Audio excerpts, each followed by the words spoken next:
Hello বন্ধুরা, good morning. কেমন আছো তোমরা সকলে? আশা করি সকলে ভালো আছো, আর আমরাও খুব ভালো আছি। তো এখানে দেখো সকাল সকাল আমার সোনা পাপা ঘুম থেকে উঠে গেছে। আর উঠে গিয়ে ওর অভ্যাসটা এতটাই ভালো, মানে ঘুম থেকে ওঠার পরপরই, ঘুম ভাঙার পরপরই ওর পটি পেয়ে যায়। তো ওকে পটি করিয়ে পুরো ক্লিন করে দিয়ে এখানে বাবার কাছে দিয়েছি। ওকে একটু বাবা বাইরে ঘুরিয়ে নিয়ে বেড়াচ্ছে। সকালের দিকে রোদ্দুরটা একটু কম থাকে, তো সারাদিনে তো আর বেরোনো যায় না, এত পরিমাণে রোদ্দুর হয়। আর দেখো বারবার আম গাছের দিকে তাকাচ্ছে। আম গাছের দিকে তাকানোর কারণটা হচ্ছে এখন তো টুকটাক বাইরের খাবার সমস্ত কিছুই দেওয়া আস্তে আস্তে শুরু করেছি। তো কালকে রাত্রিবেলা মা একটা পাকা আম ওকে একটু খাইয়ে দিয়েছিল। তারপরে বলেছিল যে এই যে এটা আম গাছ, এখান থেকে আম পাড়তে হবে এই গাছটার থেকে। তো এই গাছটাতে প্রত্যেকবারই আম হয়, এবার খুব একটা আম হয়নি, একটা দুটো মতন হয়েছিল। তো সেই জন্য বারবার গাছের দিকে তাকাচ্ছে। আর এখানে দেখো আমি ব্রাশ নিয়ে চলে এসেছি ব্রাশ করব বলে। আর ঘরের অবস্থা দেখো, দুটো পাখা চালিয়েও এত গরম লাগে। ভোরের দিকে মশারিটা খুলে দিতে হয়েছে, মানে দুটো ফ্যান চালিয়েও আমার ছেলে ঘেমে যায়। আর এখানে বোধ এখনও ঘুমোচ্ছে, বোধ এখনও ওঠেনি। তো চলো আমি এবার পিছনের দিকে যাবো। আর এটা কিন্তু ঘর না, মানে এটা সিঁড়ির নিচে একটা চৌকি রাখা আছে। এখানেই মানে এই জায়গাটা একটু ঠান্ডা, বাকি রুমগুলো খুবই গরম, তো সেই কারণে আমরা এখানে থাকি। আর এই যে দেখো পিছনটা, এখানে বসে বসে এখন আমি ব্রাশটা করে নেব, তারপরে ঘরে যাব। আর এদিকটা দেখো এত মানে জঙ্গল টাইপের পিছনে বাঁশবাগান আছে, সেই কারণে গরম, মানে গরম বলছি, ঠান্ডা প্রচণ্ড। আর দেখো আমাকে দেখতে কেমন লাগছে, ঘুম থেকে উঠে ব্রাশ নিয়ে বসে গেছি। তো চলো ব্রাশটা করে নিই, তারপরে কথা হচ্ছে। তো এই যে দেখো ব্রাশ করে নেওয়ার পরে এখানে চা চলে এসেছে, বোধও চা করে আমাকে দিয়ে গেল, আর সাথে 4টে বিস্কুট। এত বড় কাপে এইটুকু চা নিয়েছি, মানে কাপগুলো বড় বড়ই, বোধও আমি দুজনেই বড় বড় কাপে চা খাই। আর এখানে দেখো ও কাপ নিয়ে বসে গেছে চা নিয়ে। আর এখানে দুটো স্টুডেন্ট পড়াই, প্রত্যেক দিন সকালে পড়তে আসে ওরা। তো তারপরে আমি চা খেয়ে নেওয়ার পরে মনুর খাবারটা এখানে রেডি করে নেব। এখানে প্রত্যেক দিন সকালে ওকে এক এক রকম দেওয়া হয়, তবে আজকে দিচ্ছি একটু মুড়ি গুঁড়ো করে নিয়েছিলাম মিক্সিতে, আর সাথে 3টে হরলিক্স বিস্কুট। তো এটাকে ভালো করে আমি মানে একদম স্মুথ করে নেব, যাতে করে কোনো রকম দানা না থাকে, আর একদম নরম হয়ে যায় খাবারটা, মানে খুব একটা একদম পাতলাও হবে না, আবার খুব একটা ঘনও হবে না, সেরকমভাবে এটাকে আমি অল্প অল্প করে জল দিয়ে বানিয়ে নিচ্ছি। একদম পাতলা হয়ে গেলে কি হয়, ও খেতে চায় না, আবার খুব একটা ঘন থাকলে গলায় বেঁধে যাওয়ার একটা ভয় থাকে। তো সেই কারণে আমি এখানে অল্প অল্প করে জল দিয়ে খাবারটা তৈরি করি। একবারে বেশি জল দিয়ে দিলে হয়তো পাতলা হয়ে যাবে, আর পাতলা হলে তো কিছুতেই খাবে না। মানে ঝিনুক জিনিসটা কী ও জানেই না। ওকে আমার মা যখন ছোট ছিল, এখান থেকে যখন বাড়ি গেছিলাম, তখন একটা ঝিনুক দিয়েছিল যে ঝিনুকে করে দুধ খাবে। তো ঝিনুকে করে ও তো খাই না, খাওয়াতে গেলেও খেতে পারে না, খেতে পারেও না, খেতে চায়ও না, মানে পছন্দ করে না ঝিনুক জিনিসটা।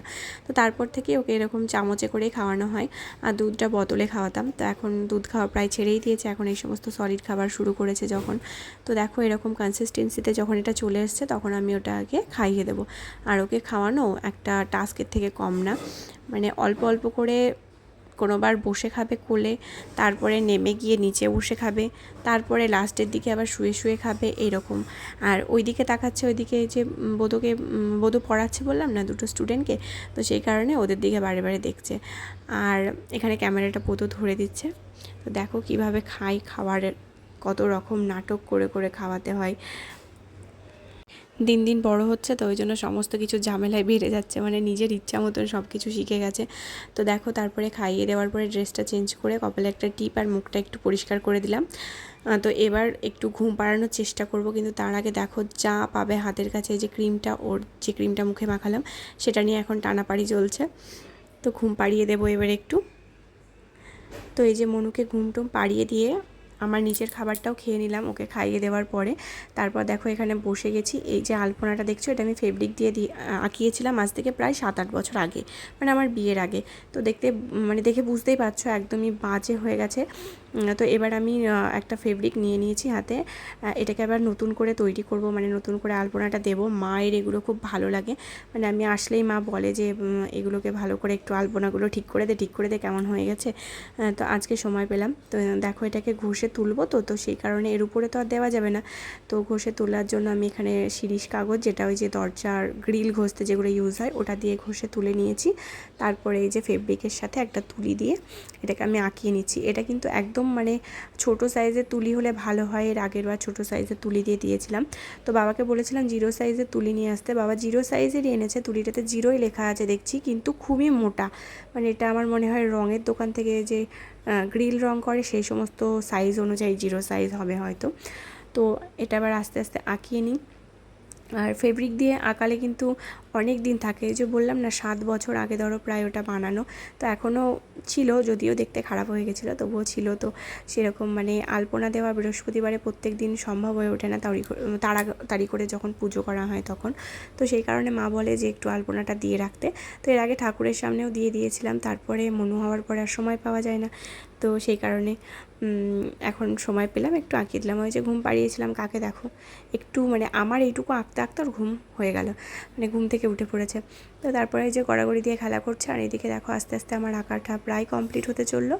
তো এইভাবেই আঁকালাম, মানে খুব একটা বেশি ডিজাইন করলাম না, সিম্পলের ভিতরে রাখার চেষ্টা করলাম। দরজাতে তো মানে শুকোনোর আগে আবার পাটা দিলে নষ্ট হয়ে যাবে, সেই কারণে ছোট্ট করে করলাম। আর এই যে দেখো এটা কেমন হয়েছে জানিও। একদমই সিম্পলের উপরে করার চেষ্টা করেছি। তো তারপরে মনে হলো খুব সাদা সাদা লাগছে, তো সেই কারণে দেখো তারপরে একটু লাল কালারের ফেব্রিক সাদা কালারের ফেব্রিকের সাথে মিশিয়ে পিঙ্ক মতন করে নিয়ে তারপরে মাঝে মাঝে একটু একটু করে দিয়ে দিয়েছি।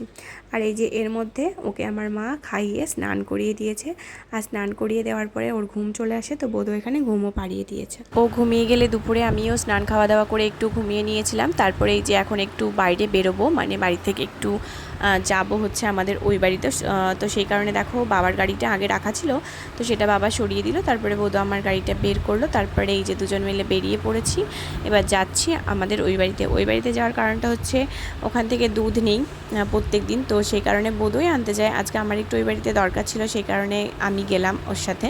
তো দেখো এখানে মনুর কিছু ডকুমেন্টস যেগুলো আমাকে নিয়ে আসলাম আমি, একটু কাজ ছিল সেই কারণে। আর দেখো ঘরটা গুছিয়ে সমস্ত কিছু ঢাকা দিয়ে রেখে গেছিলাম, কারণ ধুলো পড়ে তো প্রচণ্ড, সেই কারণে সমস্ত কিছু ঢাকা ডুকো দিয়ে রেখে গেছিলাম। আর আজকের ভিডিওটা এই পর্যন্তই থাকলো, আর বেশি বড় করলাম না। ভালো লাগলে লাইক করে দিও আর চ্যানেলটাকে সাবস্ক্রাইব করো।